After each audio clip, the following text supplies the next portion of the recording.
Alright, I'm sorry. My video camera decided to quit on me. So let's continue.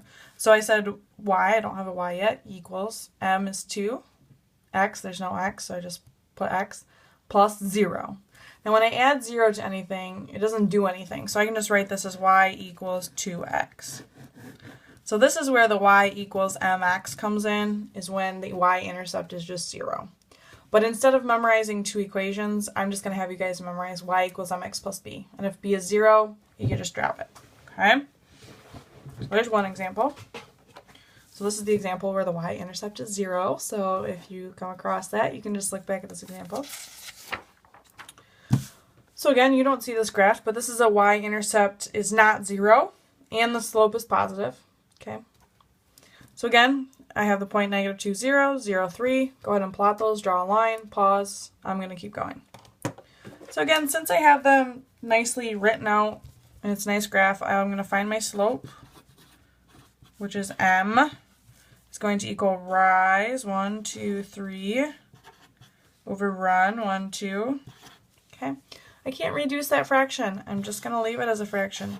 That's okay. It's okay to have fractions. And then I'm going to find my y-intercept, which is b.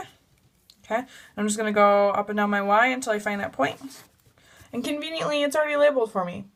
I look at the y portion of that, so b is 3. Okay, again, I'm going to highlight that nice and big for myself. I'm going to write y equals mx plus b. Y, I don't know what y equals. It's going to equal lots of different things. M is 3/2. I'm going to plug in 3/2. X plus b, which is 3. This is the equation for this line. Okay, so this represents all the points on this line. Just like the other one represented all the points on that line. So if I plug in x is 1.5, I can find out 1.5 is equal to what actual number on my graph. Okay, by popping it out to y. If I want to know, okay, when y is 1.5, or let's even say negative 1.5, I can find out, okay, what is that actual point and find the x. Okay, so that's why I'm finding the equation of the line. So I can find all the points around that line. Okay, my next example is a y-intercept is not 0 and the slope is negative. Okay, so again, we have 0, -1 here, and 2, -4. Pause the video, plot your line, and then follow along with me. So slope is m, again, rise, 1, 2, 3, over 1, 2, to the left, and remember that is negative, so my m is -3/2, because I don't really like the negative in my denominator, that's just weird.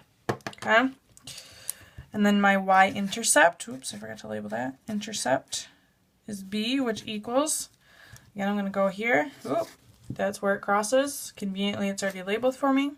That crosses at -1. So b is -1. So if I look at y equals mx plus b, I highly encourage you to just write this equation every time you need to use it. You'll memorize it that much faster. So y equals m, which is -3/2, x, plus b, which is -1. So I could also write this equation, -3/2 x minus 1. Okay, either of these would be correct. I will accept either answer. Okay, so whichever way you would prefer to remember things. Okay, your exit slip is to name one similarity and one difference between y equals mx and y equals mx plus b. Okay, try to go beyond the obvious and use some of those vocab words. Use the word slope, use the word y-intercept, okay? All right, and then your homework problems for some reason is on this page. It is page 152 through 153. 1 through 8, all of them, even the even ones. And I can check your work on the even ones before you turn it in, okay? Have a great day. We'll talk to you tomorrow. Bye.